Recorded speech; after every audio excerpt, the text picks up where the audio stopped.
Voici Tam Tam Tropical, votre émission d'information et de débat sur l'Afrique et sa diaspora, conçue et présentée par Juvénal Noël.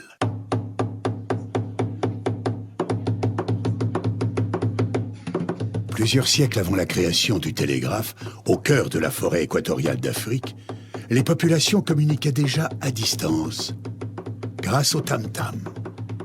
En un temps record, des messages étaient relayés dans plusieurs contrées. Tam Tam Tropical, l'Afrique chez vous, chaque mardi de 19h à 20h sur Radio Pluriel.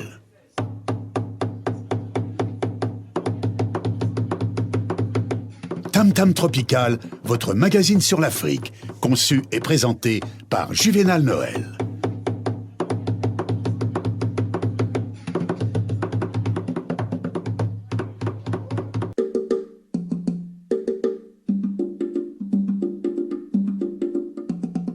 Nous allons directement sur le continent où Barrow invite jamais à quitter le pouvoir comme les colons en 1965. Le président élu gambien Adama Barrow a donc appelé Yaya Jammeh à quitter le pouvoir de manière paisible comme les colons anglais l'ont fait il y a de cela plusieurs décennies.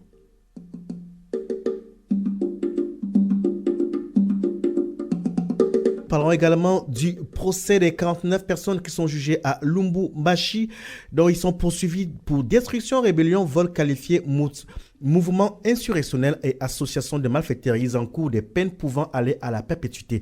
Les événements dont ont eu lieu à l'expiration du second mandat du président Joseph Kabila. Plusieurs manifestations ont eu lieu durant cette période en République démocratique du Congo et des dizaines de personnes tuées. Pour parler donc du Congo RDC ce soir, nous sommes avec une personne qui suit de très près ce dossier. Il s'agit de monsieur Paul Sapou. Bonsoir. Bonsoir, Juvénal. Merci d'avoir accepté notre invitation. Pour ceux qui ne me connaissent pas, vous êtes donc le responsable de l'Afrique subsaharienne à la Fédération internationale des droits de l'homme, à l'abrégé la FIDH. Paul Sapou, la question du Congo semble récurrente, mais on s'interroge aujourd'hui si les choses vont s'améliorer. Que se passe-t-il au Congo à ce jour? Eh bien, à ce jour, nous vivons une tragédie qui malheureusement avait été dénoncé en son temps. Lorsque cela s'est développé, les organisations de défense des droits de l'homme, au niveau national qu'au niveau international, avaient tiré la sonnette d'alarme à chaque fois qu'il y avait des indications négatives qui montraient qu'on allait tout droit vers un mur, un crash. Voilà pourquoi aujourd'hui, avec la fin du dernier mandat du président Kabila, et on se retrouve avec un dictateur, un président qui est pratiquement dans une situation de rébellion, un président qui a toujours utilisé, si vous voulez, la puissance de l'État, les moyens de l'État, l'armée, la police, afin de massacrer son peuple. Nous sommes là dans une situation où une crise institutionnelle a pratiquement paralysé la vie politique et installé l'arbitraire. Nous avons donc depuis 23h59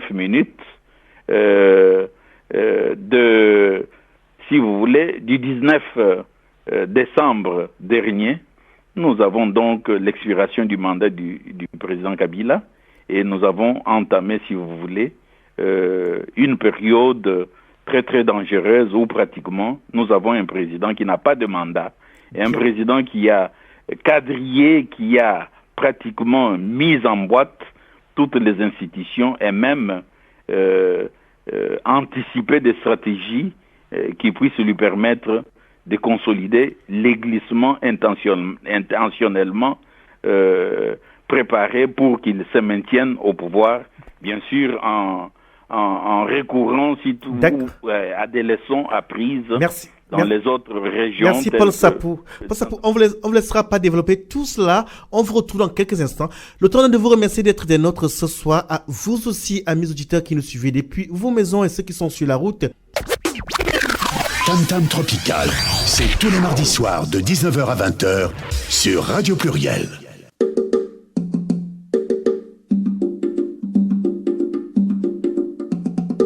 Mesdames, Messieurs, bonsoir. Nous sommes ensemble pour une quarantaine de minutes d'informations et de débats sur l'Afrique et sa diaspora. Soyez les bienvenus. Donc, le président élu Gambien Adama Barrow a appelé Yahya Jammeh à quitter le pouvoir de manière paisible comme les colons anglais l'ont fait en 1965.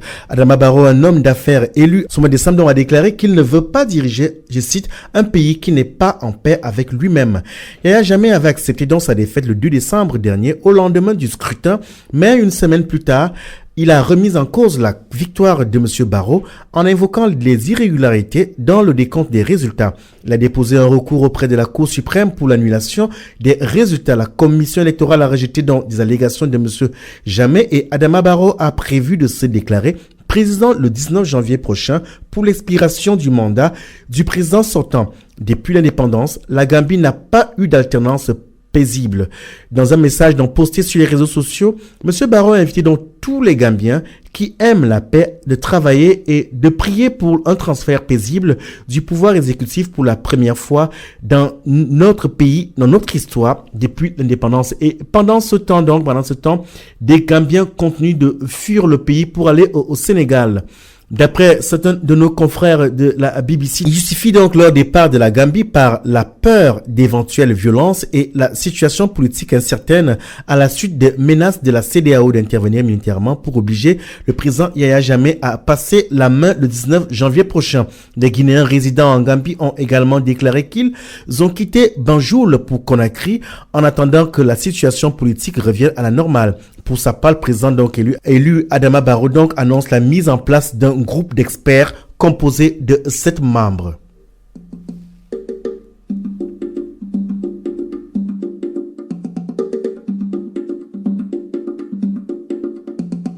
Alors c'est donc un titre, 49 personnes jugées à Lubumbashi. Le procès de ces 49 personnes donc a débuté hier.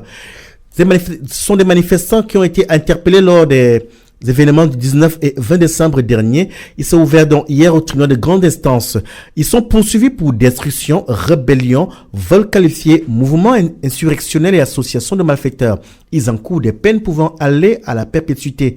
Les événements ont eu lieu à l'expiration du second mandat du président Joseph Kabila. Plusieurs manifestations ont eu lieu durant cette période en République démocratique du Congo et des dizaines de personnes tuées. Les prévenus de Lubumbashi sont assistés par plusieurs avocats. Selon l'un de leurs avocats, les prévenus ont été déférés devant le tribunal hier, 5 jours après leur arrestation. Pour en parler ce soir, nous avons plusieurs invités. Déjà en direct avec nous ce soir, il s'agit de monsieur Paul Sapou. Une fois de plus, Paul Sapou, bonsoir. Bonsoir, monsieur Juvenal. Pour ceux et celles qui prennent le train en marche, que maintenant vous êtes le responsable de la Fédération internationale des droits de l'homme pour la sous-région Afrique subsaharienne, c'est bien cela? Oui, c'est bien cela. Je dois souligner que je suis le secrétaire général adjoint en charge de mission depuis notre dernier congrès de mission, bien sûr, de la FIDH.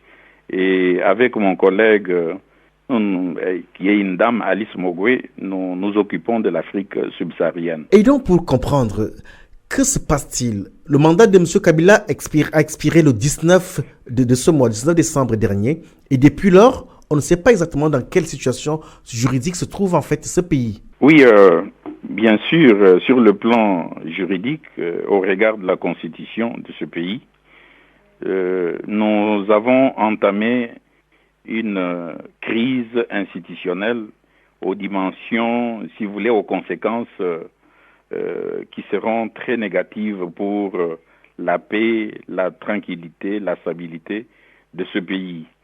En effet, ce qui s'est passé, le président Kabila a tout fait pour bloquer le pays, a tout fait pour ne pas organiser les élections qui étaient prévues au mois de novembre de cette année. Il a tout fait pour quadriller l'espace sécuritaire et violer constamment tout ce que la Constitution avait prévu pour qu'une élection se passe, l'élection présidentielle et les autres élections bien sûr, afin d'avoir de nouveaux dirigeants élus, un nouveau président élu. Mais le président Kabila a tout fait pour éviter ces élections et s'imposer par la force au pouvoir. Alors voilà, devant cette attitude, la population congolaise résiste et continue à résister. C'est comme ça que le 19 décembre dernier, à minuit, le président Kabila a perdu toute légitimité et partant toute légalité. Et nous nous trouvons dans une crise que les politiciens veulent maintenant résoudre par d'autres voies de dialogue et consorts, dont nous ne croyons pas du tout une issue heureuse. Et voilà où nous en sommes. Dans l'entretemps, c'est vraiment la répression dans le sang que nous vivons actuellement. Et vous-même, vous avez annoncé ce qui se passe, la parodie de justice qui se passe à Lubumbashi actuellement. Alors, il faut dire dans ce sens que l'archevêque de Kinshasa, le cardinal Laurent Mosengo, a déclaré dans son homélie de dimanche dernier, jour de Noël, que le fait de prendre le pouvoir par les armes ne justifie pas qu'on ne puisse les quitter que par les armes. Il a appelé les chrétiens congolais à bannir la violence et à devenir les artisans de la paix. Dites-nous, Paul Sapou, de manière pratique aujourd'hui, dans la diaspora, que se passe-t-il pendant ce temps? Pendant ce temps, vous avez pu constater que la diaspora est en effervescence et donc elle est là debout, elle manifeste. Dans la diaspora, c'est presque à l'unisson que des manifestations sont organisées sur les places publiques et au niveau de représentation des ambassades, si vous voulez, de la République démocratique du Congo. Dans les pays hôtes qui logent cette diaspora. Et il y a des ambassades qui sont fermées, comme si vous voulez, comme à Paris. Actuellement, l'ambassadeur ne se fait pas voir, l'ambassade est fermée. Il y a d'autres ambassades qui sont assiégées, telles que l'ambassade de la République démocratique du Congo. À Bruxelles, en Belgique, et partout ailleurs, il y en a même qui sont tombés dans certains pays qui sont aux mains de la diaspora actuellement. La diaspora est en train de s'organiser pour intensifier des actions de protestation pacifique et comme pour faire pression sur l'Église catholique, dont la conférence épiscopale, la CENCO, est en train de, disons, faciliter les pourparlers entre l'opposition et le pouvoir en place à Kinshasa. Cette diaspora s'est organisée au niveau de certains de ces acteurs pour aller, par exemple, crier à haute voix à Paris, dans une église au cours d'une audience à la cathédrale Notre-Dame de Paris, au cours de la messe de Noël, son ras-le-bol pour demander que l'Église, à travers la CENCO, puisse vraiment se pencher aux problèmes réels qui concernent la République démocratique du Congo, en soutenant les intérêts du peuple, en soutenant le départ, si vous voulez, du président Kabila, qui est considéré par la large majorité de la population comme étant quelqu'un qui a fait un coup d'État. Ceci étant, Paul Sapou, voilà. Depuis quelque temps, on voit la diaspora congolaise, voire même africaine, parce qu'il y a d'autres ressortissants, des membres de la diaspora qui ne sont pas forcément originaires du Congo RDC, qui se joignent à cette diaspora congolaise pour exprimer pour dénoncer ce qui s'y vit, mais cela semble inefficace. Si les marches et les revendications qui sont faites aujourd'hui n'aboutissent à rien, comment voyez-vous les choses au niveau de la FIDH? Eh bien, la FIDH ne saura pas sortir de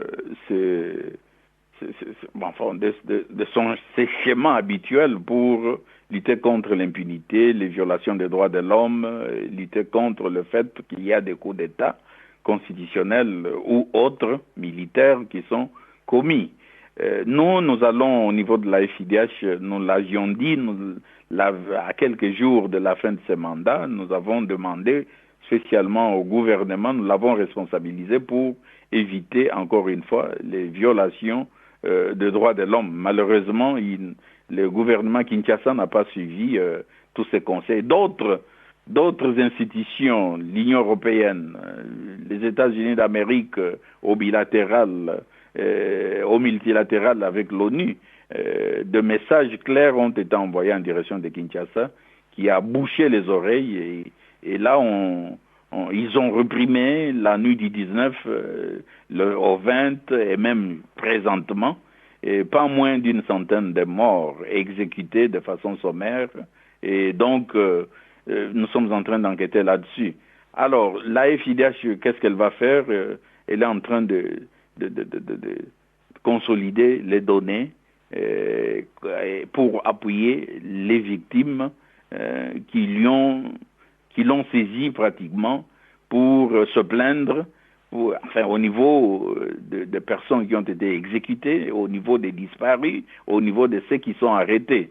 Alors la FIDH a beaucoup encouragé et si pas documenté tous ces cas qui ont été considérés comme des personnalités du gouvernement proche du président Kabila qui bloquent le processus de démocratisation, qui ont bloqué les élections, qui sont à la base de la perpétration, si vous voulez, de crimes, de violences et consorts, dans ce sens que la FIDH a documenté tous ces cas de sanctions ciblées que les Américains, tout comme l'Union européenne, ont prises.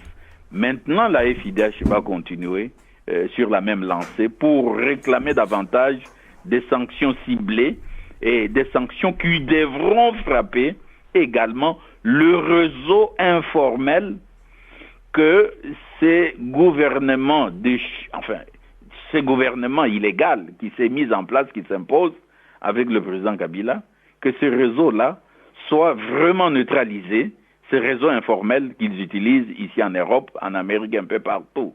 La FIDH va également demander au multilatéral et au bilatéral, exiger que des sanctions judiciaires, j'insiste bien, les sanctions judiciaires puissent être aussi prises dans deux cas où il y a possibilité d'ouvrir de procès, de tenir de procès sur base de la loi des compétences universelles. Je vous donne un exemple, un cas qui devrait être vite accéléré. Le double assassinat de Floribert Chebeya et Fidel Bazana, dont les auteurs circulent tranquillement à Kinshasa, notamment le général John Numbi, qui est déjà sanctionné, mais il faut, sur le plan de sanctions ciblées, mais il faudrait que le procès, par exemple, sur base de la loi de compétences universelles, s'ouvre contre lui et tous les autres auteurs de ce genre de crimes qui sont commis en République démocratique du Congo. Voilà les créneaux sur lesquels nous allons travailler au niveau de la FIDH. Et puis, nous avons soutenu que la CPI, la Cour pénale internationale, puisse se saisir de ce cas de la République démocratique du Congo, envoyer des messages clairs et enquêter davantage. Elle a suffisamment récolté des informations sur ce qui s'est passé les 19 et le 20 septembre passé et ce qui vient de se passer maintenant les 19 et le 20 décembre. Voilà comment la FIDH va travailler dans les jours à venir et nous sommes déjà à l'œuvre pour ça. Tam Tam Tropical, c'est tous les mardis soirs de 19h à 20h sur Radio Pluriel. Bien, pendant que Paul Sapou nous présentait le plan d'action, si on peut l'appeler ainsi, de la FIDH, entendu la Fédération internationale des droits de l'homme, nous recevons dans ce studio un résistant, depuis la première heure, un résistant d'origine congolaise, un résistant congolais. Il s'appelle Monsieur Mouloko Kapita Léona. Bonsoir, Monsieur Mouloko. Bonsoir. Merci pour notre invitation. Pour ceux qui ne vous connaissent pas, vous êtes un écrivain et politologue congolais. Vous êtes également cofondateur du Parti démocratique et social congolais, fondé donc en Suisse vers les années 80, député national honoraire. Vous avez combattu la dictature de Mobutu, feu Mobutu, président du Congo du Zaïre, depuis son exil helvétique jusqu'à l'ouverture de l'espace pluraliste au Zaïre en avril 90. Donc, vous avez pris part à la conférence nationale souveraine et avez donc été donc vice-président de la commission des assassinats et bien mal acquis. Un combat de longue date, monsieur Moulopo. Est-ce facile de tenir dans la résistance? C'est vrai que c'est pas facile, mais il faut résister. Il faut tenir bon. Et jusque maintenant, je me dis que ça va. On continue à lutter. Est-ce que c'est évident de tenir si longtemps? Oui, mais c'est évident parce qu'on est là et nous continuons à lutter. Alors, quand on apprend par exemple les nouvelles qui viennent du Congo au Kinshasa, où voilà, depuis le 19 à la nuit du 19 au 20, M. Kabila n'est plus légitime et qu'effectivement la répression continue de se faire dans le sang, comment vous prenez ces nouvelles? Moi personnellement, je trouve ça normal. C'est que Normal, comment? Normal comment? Parce que les gens qui font des analyses sur le Congo, ils ne font que des analyses superficielles. Ils n'entrent pas en détail. Le Congo, depuis 1996, le Congo est sous occupation. Par qui? Occupation de qui? Par les pays étrangers, entre autres les États-Unis d'Amérique, avec leurs boy scouts, le Rwanda, Burundi et l'Ouganda. Voilà. Donc, le Congo est sous occupation. Alors, tout ce que vous faites, parler des droits de l'homme, est-ce qu'on peut parler des droits de l'homme dans un pays qui est occupé? Même Donc, à votre avis, le Congo n'est pas dirigé par les Congolais, c'est ça? Non. Le Congo, comme je l'ai dit, depuis 1996, le Congo n'est pas dirigé par des Congolais. C'est assez fort ce que vous dites. Comment? Mais écoutez, mais vous pouvez justifier le président de la République, celui qui est là que vous dites le mandat. Sous Kabila, oui. Sous Kabila, oui. C'est un sujet rwandais. Il a été officier de l'armée rwandaise. Il est venu au Congo en tant que Rwandais, en tant que militaire. Et le voilà, par des combines politiques, de la CIA et tout consort, il est président de la République. Il est devenu président de la République à partir du 16 janvier, après avoir assassiné Laurent Désiré Kabila. Mais il est entré au pouvoir ne parlant ni français, ni aucune langue du Congo. Ce que vous dites est assez profond et en même temps curieux parce que je ne sais pas si l'autre invité qui est en ligne ce soir, il s'appelle Monsieur Paul Nsapou, le responsable de la Fédération internationale des droits de l'homme pour l'Afrique subsaharienne, sur la FIDH. Monsieur Nsapou, est-ce que vous partagez ce point de vue?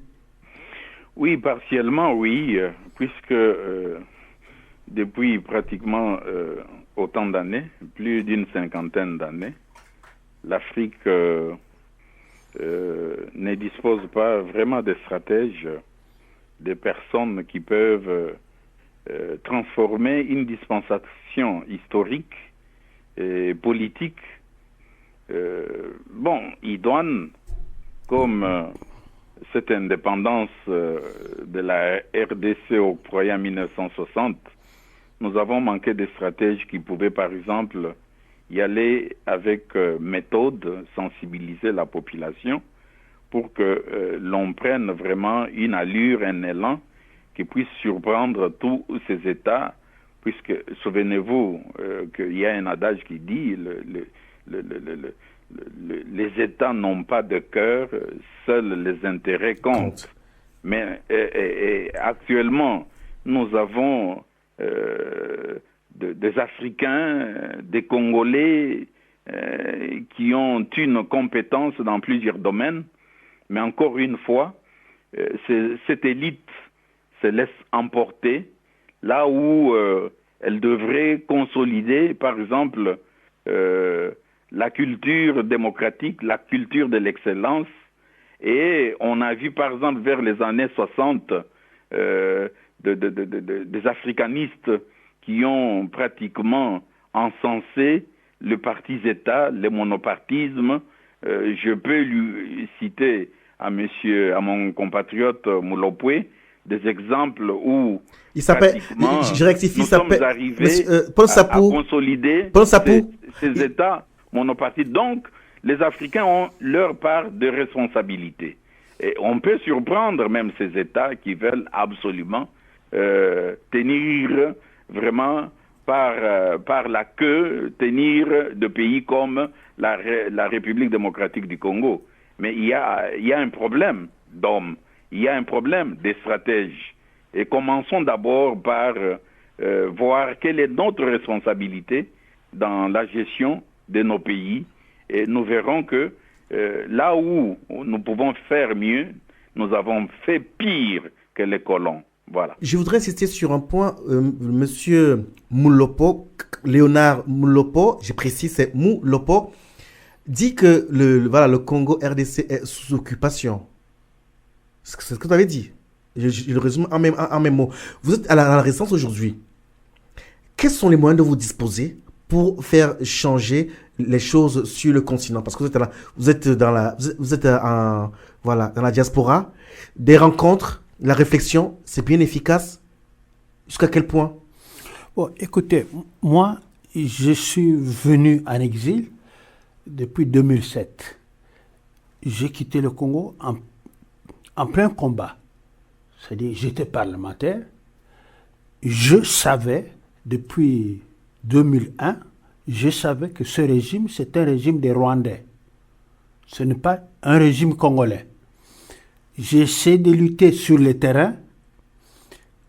Comment? Sur le terrain, concrètement, en quoi s'exprimait votre combat? D'abord, j'étais parlementaire, oui, et je disais aux autres parlementaires, je faisais donc des photocopies, je leur disais que celui qui est présent là-bas, ce n'est pas un Congolais. Alors, sur le terrain, est-ce que ce message passe?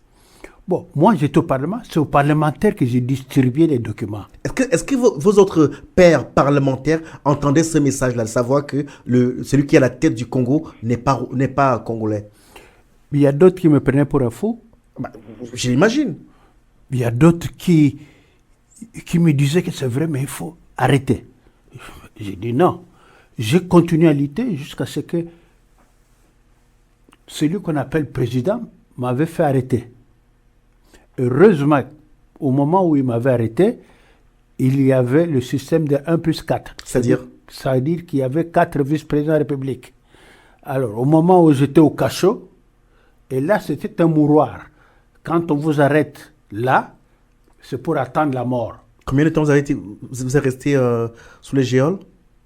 Oui. Combien de temps? Non, c'était le même jour où j'étais arrêté. Vous avez eu de la chance alors? J'étais parlementaire. Oui. Donc, le même jour où j'étais arrêté, mon secrétaire particulier est parti, il a averti donc un monsieur.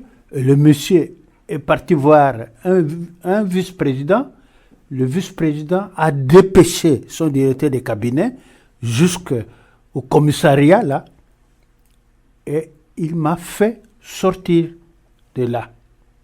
Bien. On entend bien que vous avez eu de la chance, dans votre cas, de pouvoir ne faire qu'un seul jour. Aujourd'hui, M. Kabila, dont le mandat a expiré dans la nuit du 19 au 20, est un président, on va dire, somme toute, illégitime, et que ceux qui manifestent, comme cela s'est passé récemment, sont réprimés dans le sang.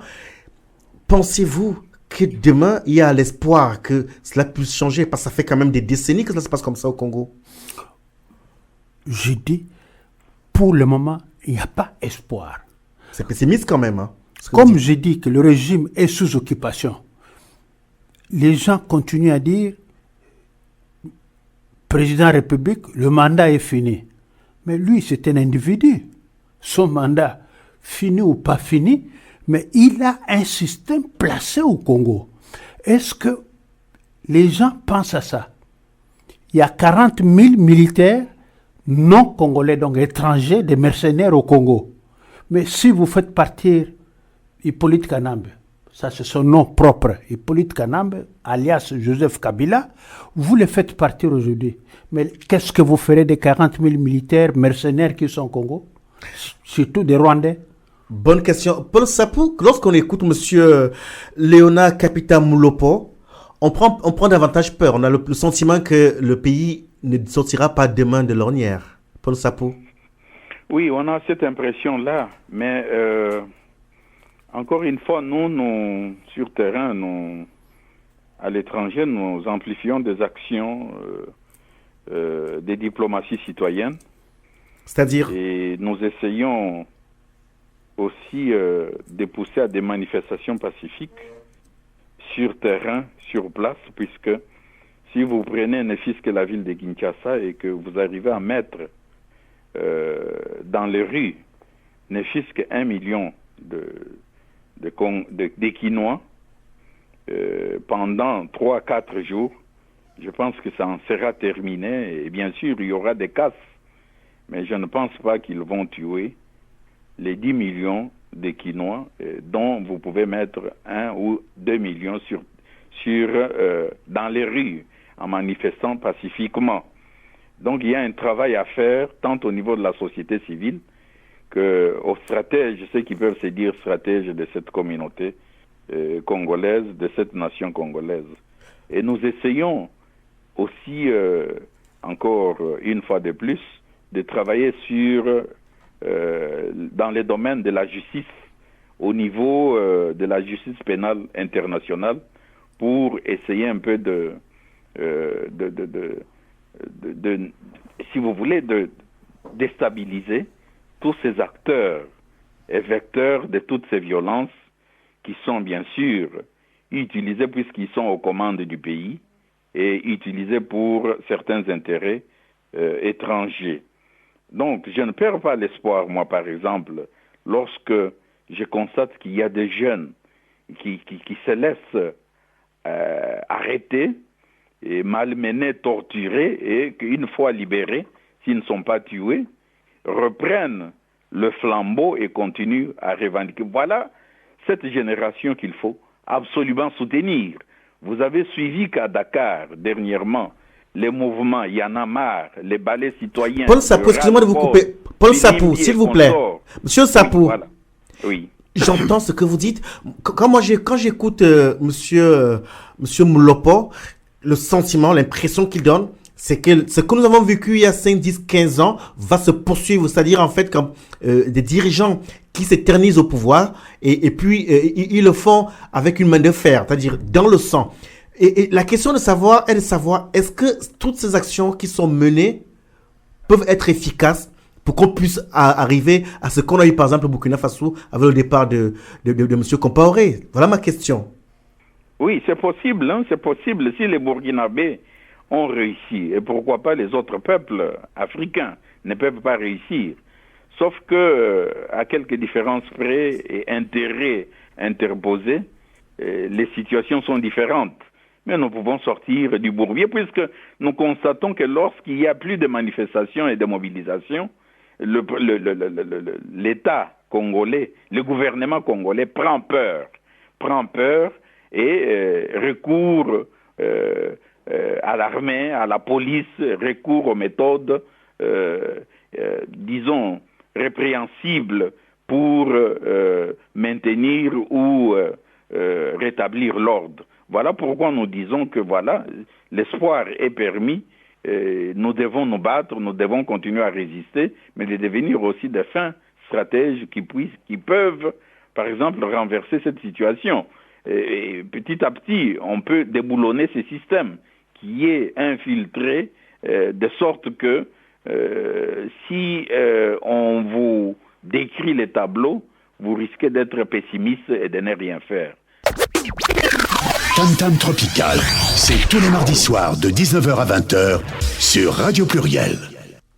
Nous rentrons dans le dernier cadre de ce magazine. Je rappelle à ceux et celles qui prennent le train marche maintenant.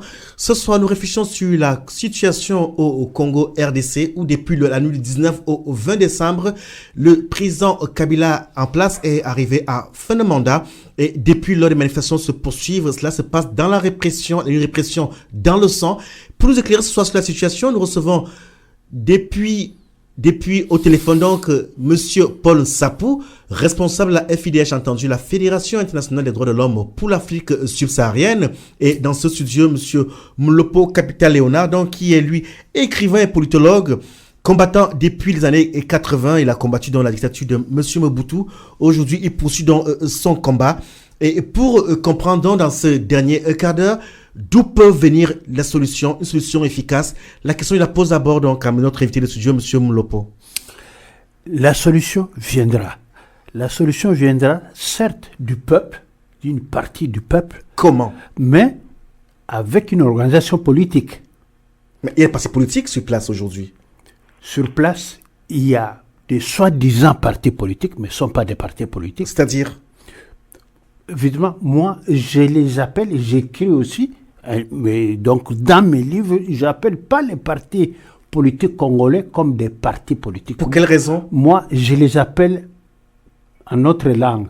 Ce sont des ligablos. C'est-à-dire? C'est-à-dire, ce sont des trucs bricolés qui n'agissent pas comme parti politique.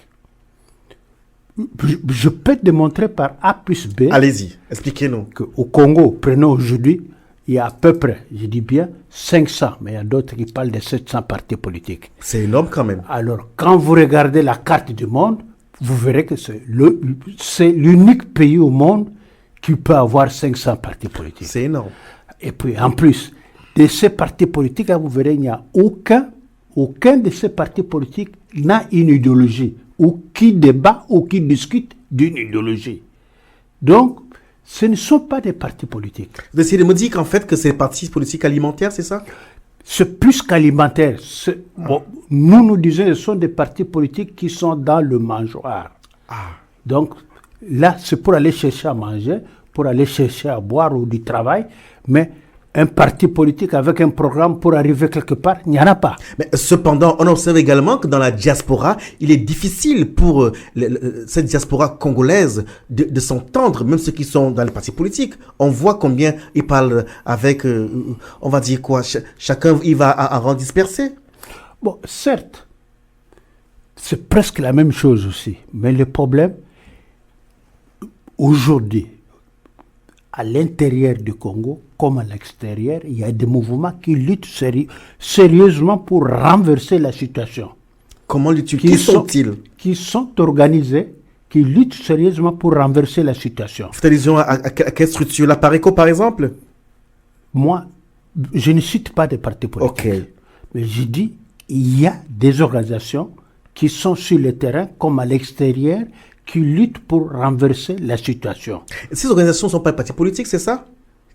Qui sont ces organisations? Parce que, voyez-vous, chaque fois que nous recevons un membre de la diaspora qui est, par exemple, on va dire, contre le pouvoir en place, il nous laisse entendre que ce que sa structure fait, ce que son organisation fait, est ce qui est de plus efficace. Et ce soir, vous semblez le confirmer, d'où la question de savoir d'où peut venir la solution. La solution viendra et de l'extérieur et de l'intérieur. Mais ce sont ceux qui sont organisés, qui sont structurés. Mais je suis dans la diaspora, je regarde aussi de loin, je viens de l'intérieur, j'étais un acteur à l'intérieur du pays, mais quand je viens, d'abord, je fais 3 ans ici, je ne voulais rien entendre parler de la diaspora, parce que je ne voyais pas quelle structure il faut entrer pour agir. Personnellement, je n'ai pas vu. Monsieur Moulop, excusez-moi de vous couper, cela fait voilà plus de 30 ans que vous êtes dans la résistance. Et faites-nous rêver, j'ai envie de dire, vous avez une expérience, vous avez résisté déjà depuis M. Mobutu qui n'est plus là. Aujourd'hui, M. Kabila tient ce pays d'une main de fer. J'ai envie de voir de quel côté peut bien venir une lueur d'espoir. L'espoir existe, c'est comme je vous dis. Comment ça va s'organiser donc? Il y a à l'extérieur des gens qui sont organisés et liés avec l'intérieur qui sont aussi organisés. Qui sont ces gens? C'est ce nom que je veux entendre. Ce sont des Congolais. Il n'y a pas un étranger parmi eux. Ce sont des Congolais structurés, organisés, mais que je ne peux pas dire parce que... D'accord. Ils font du travail sérieux. Même à cette heure-ci, donc moi je peux m'attendre à quelque chose d'eux. Et à votre avis, dans ce changement, pour arriver à, on va dire, à changer le système en place au Congo RDC, il leur faut combien de temps à peu près? Pour changer le système. Parce qu'on parle de système, l'homme, les hommes sont tous mortels, mais le système qui est en place aujourd'hui, pour qu'il change. Pour restructurer, c'est ça que vous appelez changement. Oui. Pour restructurer. Personnellement, je fais des calculs à partir de 24 mois, c'est-à-dire 2 ans, c'est un point de départ. Mais en 5 ans, on peut mettre les structures en place pour un changement réel du pays. Ça veut dire que vers les années 2021, 2022, on peut avoir un changement réel au Congo. Oui. Bien. Merci, Monsieur Mlopo. Je me tourne vers Paul Sapou, à votre avis. À mon avis, je pense que le salut viendrait d'un mouvement sociopolitique qui puisse, disons, encadrer les populations congolaises, le peuple congolais, de sorte que ce peuple soit vigilant, qu'il soit debout, en amont, pendant et même après toute négociation ou dispensation politique qui peut advenir dans ce pays. Un tel mouvement sociopolitique est possible et il devrait avoir des tentacules à l'extérieur, comme nous voyons les jeunes qui se mettent aujourd'hui debout avec les autres jeunes des autres pays africains, comme le Ballet citoyen, Y'en a marre et tant d'autres. Un tel mouvement fera en sorte que l'on puisse tenir à l'œil les dirigeants africains. Paul Sapou, j'entends ce que vous dites, Paul Sapou, excusez-moi de vous interrompre, de vous couper, mais j'entends ce que vous dites, mais ce genre de philosophie, ça l'a fait un moment qu'on l'apprend. Est-ce qu'à votre regard, il y a des pousses, il y a des prémices de ce type de mouvement quelque part aujourd'hui sur l'ensemble de la diaspora congolaise, que ce soit en Europe ou outre-Atlantique, et même sur le continent? Vous voyez comment actuellement c'est un problème d'organisation. Tout le monde est d'accord, voilà, il y a un imposteur. Il y a qui tient vraiment ce pays dans une situation inadmissible, qui alimente cette crise-là. Tous les membres de cette diaspora congolaise sont d'accord sur ce point-là. Paul Sapou, vraiment, Paul Sapou, excusez-moi. On disait également de Mobutu qu'il était un imposteur. Il est parti. De nouveau, on parle de nouvel imposteur de M. Kabila. On parle d'imposteur à imposteur, mais il faut bien un jour qu'on ait l'homme providentiel, si c'est un homme. Moi, j'aimerais parler plutôt de changement de système. D'où peut venir le changement de système? Pour changer le système, il faudrait d'abord déboulonner, déstabiliser celui qui représente ce système. Ce qui n'est pas évident. Un travail profond doit se faire. C'est là où je vous parle de stratèges, de vrais stratèges.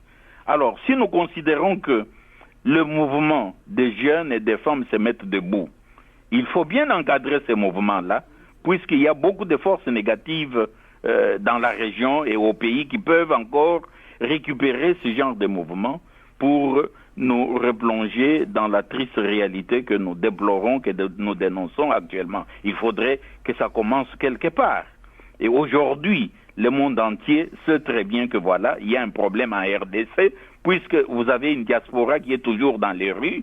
Il faudrait que cette diaspora organise ces manifestations et se transforme en des structures qui peuvent faire de la diplomatie, je reviens encore, citoyenne, et passer les passerelles, créer des passerelles avec d'autres peuples pour faire connaître la réalité de nos pays africains et en particulier de la situation de la RDC. Paul Sapou, donc moi j'ai espoir. Vous avez espoir. Si jamais on perdait cet espoir-là, vous voyez ce que ça deviendrait. Sans perdre d'espoir. On pourra nous exploiter pendant longtemps, exploiter les pays africains pendant très longtemps. Paul Sapou, sans généraliser, on reste sur le cas du Congo RDC. Voyez-vous, à l'observation, ça fait un moment que je suis la diaspora, ou que les diasporas du Congo RDC, j'ai constaté qu'il y a une réelle défiance, voire même méfiance entre les uns et les autres. Sur le cas la présence de M. Kabila au pouvoir. Beaucoup sont d'accord unanimes sur le fait que M. Kabila n'est pas congolais, donc du coup, il ne peut qu'exploiter le pays, voire même le mener vers la ruine. Mais cependant, ils ne sont pas soudés, ils ne sont pas unis. Mais c'est un défi de toute organisation humaine.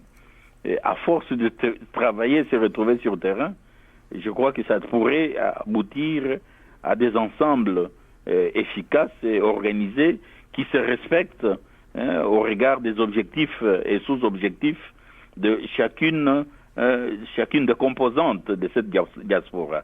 C'est un travail à construire et c'est un travail à faire. Et nous, par exemple, de droits de l'homme, nous pouvons aider à ce que cette diaspora puisse être soudée afin de pouvoir peser sur ce qui se passe en RDC par rapport à cette problématique de diplomatie agissantes, des diplomaties citoyennes et des passerelles à établir entre les autres peuples. Tam Tam Tropical, c'est tous les mardis soirs de 19h à 20h sur Radio Pluriel. Notre magazine arrive donc à son terme. C'était donc au téléphone Paul Sapou, responsable de la FIDH, entendu la Fédération internationale des droits de l'homme pour la sous-région Afrique centrale. Merci Paul Sapou. Et dans ce studio, nous sommes toujours avec monsieur Léonard Kapita Moulopo, combattant depuis plus de 3 décennies, résistant aujourd'hui, membre de plusieurs organisations de la diaspora congolaise, de Congo RDC.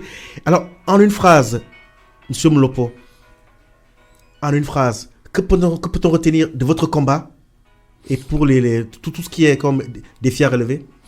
Il faut retenir que nous résistants, nous sommes prêts, nous sommes arrivés au bout pour faire la dernière bataille qui reste. Donc, pour vous, c'est la dernière bataille? La dernière bataille qui reste, c'est renverser la situation pour reconstruire un nouveau Congo. Merci, c'est sur cette phrase pleine d'espoir donc qu'on arrive donc à la fin de ce magazine consacré à la situation, à la crise au Congo RDC, où depuis la nuit du 19 au 20 décembre, donc monsieur Kabila est, on va dire, de manière illégitime au pouvoir, étant donné que son mandat a expiré donc le 19. Pour nous servir de main de maître, donc ce magazine a été réalisé par Sena Nesti Bouloukwe. Derrière ce micro, je suis Juvenal, votre humble serviteur. Rendez-vous est pris pour mardi prochain. D'ici là, nous vous souhaitons donc les vœux les meilleurs pour l'année 2017. Merci. Plusieurs siècles avant la création du télégraphe, au cœur de la forêt équatoriale d'Afrique, les populations communiquaient déjà à distance, grâce au tam-tam. En un temps record, des messages étaient relayés dans plusieurs contrées. Tam Tam Tropical, l'Afrique chez vous. Chaque mardi de 19h à 20h sur Radio Pluriel.